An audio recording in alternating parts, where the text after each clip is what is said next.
Hello বন্ধুরা, আজকে তোমাদের সাথে একটা মাগুর মাছের রেসিপি শেয়ার করছি। তো এর আগে আমি কোনোদিনও মাগুর মাছ রান্নাও করিনি বা খাইও নি, এটা আমার ফার্স্ট টাইম। তো সেটাই আমি তোমাদের সাথে শেয়ার করছি। আমি কিভাবে বানাই বা খেতে কীরকম লাগে সেটাই আমি তোমাদের সাথে শেয়ার করছি। তো তো আজকে আমি বাজার থেকে যে মাগুর মাছটা নিয়ে এসেছিলাম, মাগুর মাছটার আমি কিন্তু বেশি মাগুর মাছ নিইনি, 200 মাগুর মাছ নিয়েছিলাম, তাতে কিন্তু 250 টাকা দাম নিয়েছিল। আমি আমি মাগুর মাছের রেসিপি বানানোর জন্য আমি বাজার থেকে 200 মাগুর মাছ কিনে নিয়ে এসেছিলাম।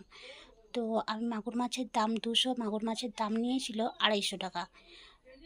তো চলো সেই মাগুর মাছের রেসিপিটা বানানোর জন্য প্রথমে আমি মাছটাকে পরিষ্কার করে ধুয়ে নিব।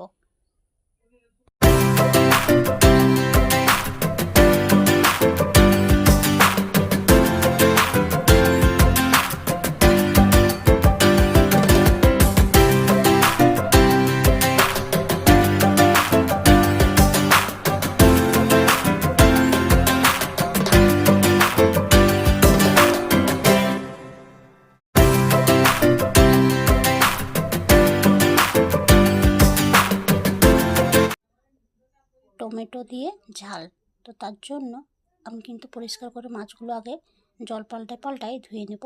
তো আমি এখানে মাছের মাথাগুলো কিন্তু কীরকম দেখতে লেগেছে বলে আমি কিন্তু মাছের মাথাগুলো বাদ দিয়ে দিচ্ছি। আর দেখতেই পাচ্ছ যে মাছের পিসগুলোর মধ্যে কিন্তু এখানে ম্যাচ আছে। তো আমি ম্যাচটা বের করছি না, কারণ আলাদা করছি না, মাছ সমেত রান্নাটা করব। তো সেটাই তোমাদের সাথে শেয়ার করছি।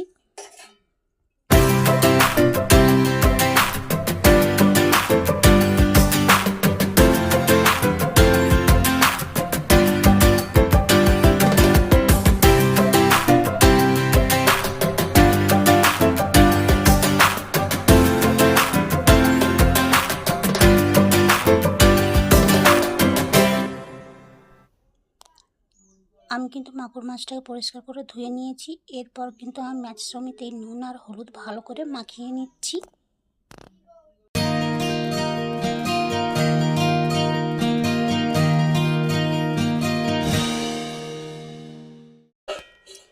আমি এখানে কিন্তু মাগুর মাছটায় নুন হলুদ মাখিয়ে নিয়েছি, দেখতেই পাচ্ছ। তো আমি কড়াতে গ্যাস জেলে কড়াটা গরম হয়ে যাওয়ার পর কিন্তু আমি কড়াতে সরষের তেল দিয়ে দিচ্ছি পরিমাণ মতো। এরপর আমি মাছগুলো ভেজে নেব। এখানে মাছগুলো আমি ভেজে নেব। তো আমি একটা একটা করে মাছ, সবকটা মাছ কিন্তু তেলের মধ্যে ছেড়ে দিচ্ছি।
দেখতেই পাচ্ছ মাছগুলো কিন্তু আস্তে আস্তে করে উল্টাপাল্টা করে ভালো করে লাল লাল করে ভেজে নেব, কারণ তাছাড়া কিন্তু আস্তে আস্তে ছাড়া কিন্তু মাছগুলো ভেঙে যাবে।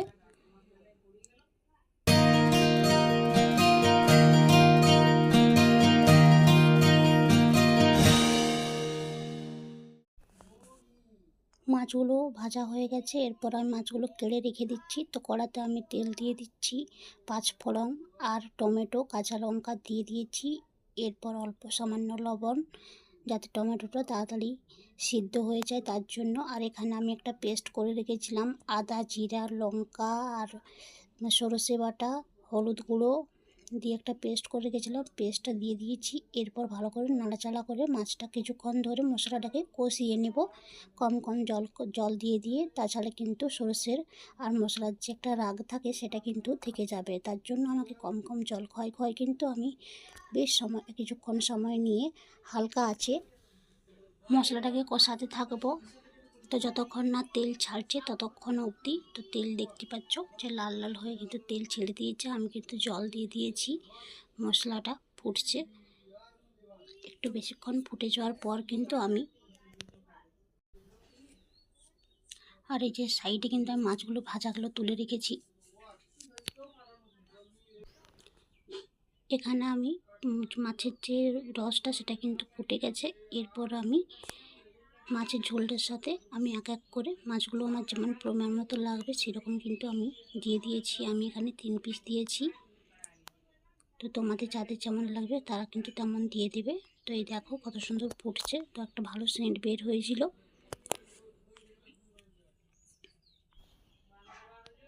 মাছটা অনেকক্ষণ ফুটে গেছে, আমার কিন্তু মাছ রান্না কমপ্লিট হয়ে গেছে। দেখতে পাচ্ছ আর কিছু ভাজা মাছ ছিল, যেগুলো আমি একটা কৌটোর মধ্যে রেখে ঢাকা দিয়ে কিন্তু ভালো করে রেখে দিচ্ছি। এগুলো কালকে হবে, আজ আমি ফ্রিজের মধ্যে ঢুকিয়ে রেখে দিচ্ছি। Bye bye.